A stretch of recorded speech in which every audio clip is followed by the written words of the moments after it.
ಇವತ್ತಿನ ದಿನ ನಾನಾಗಲೇ ನಮ್ಮ ಟೀಮು ಸಾರಿ ಟೀಮ್ಗೆ ಒಳ್ಳೇದಾಗಲಿ. ಫಸ್ಟ್ ಆಫ್ ಆಲ್ ಒಂದು ಮಾತು ಹೇಳಿದೆ, ಸಿನಿಮಾ ಲ್ಯಾಂಡಿಗೆ ಬರಬೇಕು ಅಂದ್ಕೊಳ್ಳೋದೇ ಗ್ರೇಟ್ ಥಾಟ್. ಅಲ್ಲಿ ಬಂದು ಅಚೀವ್ ಮಾಡೋದಕ್ಕೆ ನುಗ್ಗೋದು ಇನ್ನೊಂದು ಥಾಟು. ಇವತ್ತೊಂದು ಹೊಸ ಯಂಗ್ ಟೀಮ್ ನೋಡಿದೆ, ಅವ್ರು ಮಾಡಿರ್ತಕ್ಕಂಥ ಸಾರಿ ಅನ್ನೋ ಶಾರ್ಟ್ ಮೂವಿ ಅಂತ ಅನ್ಕೋತೀನಿ. ಖಂಡಿತವಾಗ್ಲೂ ಅವ್ರಿಗೊಂದು ಬ್ರೈಟ್ ಫ್ಯೂಚರ್ ಇದೆ, ತುಂಬ ಚೆನ್ನಾಗಿದೆ. ನಮ್ಮೊಳಗಿರ್ತಕ್ಕಂತಹ ಒಂದು ಪ್ರತಿದಿನ ನಾವು ಅನ್ಕೋತೀವಿ ಸಾರಿ ಅಂದ್ಬಿಡ್ತೀವಿ. ಸಾರಿ ವ್ಯಾಲ್ಯೂ ನಮ್ಗೆ ಗೊತ್ತೇ ಇರಲ್ಲ. ಅಂಥದ್ದನ್ನು ಸಾರಿ ವ್ಯಾಲ್ಯೂನ ಒಂದು ಚಿಕ್ಕ ಶಾರ್ಟ್ ಮೂವಿಲಿ, ಅರ್ಧ ಗಂಟೆ ಟೈಮಲ್ಲಿ ಭಾಳ ಚೆನ್ನಾಗಿ ಅವ್ರು ಏನು ಅಂದ್ಕೊಂಡಿದ್ದು ಅದನ್ನು ತುಂಬ ಮನಸ್ಸು ಮುಟ್ಟು ನನಗೆ ಒಂದು 2 ಹತ್ರ ಕಣ್ಣೀರು ಬರೋಂಗಾಯಿತು.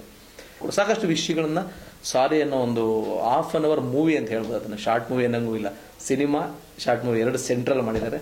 ಖಂಡಿತವಾಗ್ಲೂ ಇನ್ನೊಂದು 1 ಅವರ್ ಮಾಡಿಬಿಟ್ಟು ಒಂದು ಒಳ್ಳೆ ಸಿನಿಮಾ ಆಗಿರೋದು. ಒಳ್ಳೇದಾಗಲಿ.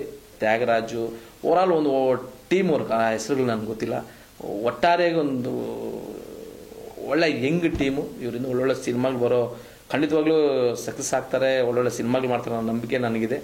All the best Thyagaraj and Vinod ಟೀಮ್ಗೆ. ಒಳ್ಳೆಯದಾಗಲಿ.